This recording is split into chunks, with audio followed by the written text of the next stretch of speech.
Hello, good morning. God bless KKK fam. Welcome po sa God bless KKK Devotion. Our verse of the day is makita po sa Mateo 4:4 nag-ingon. Okay, so nga na. But he answered and said, It is written, Man shall not live by bread alone, but by every word that proceeded out to the word of God.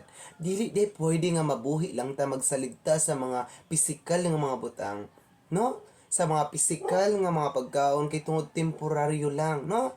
Temporaryo lang. So nga na si Lord kinahanglan ta mangita sa pulong sa Ginoo, no?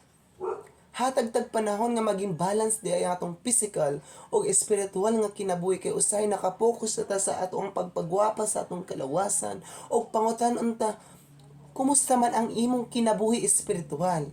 Basi nagkamang na kay tungod gutom na kaayo sa pulong sa Ginoo. Pangayog kusog sa Ginoo, pangitaa ang pulong sa Ginoo igsuon.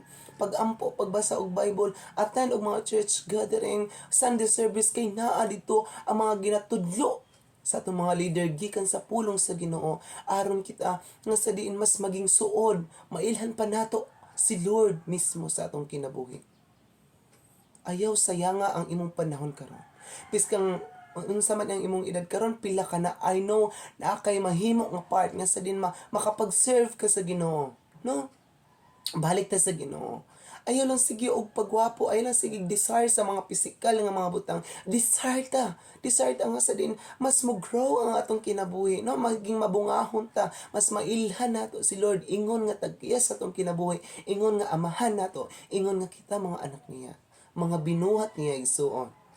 Balik ta sa Ginoo. Dili pwede nga makapokus lang ta sa mga pisikal. Balik ta, dili.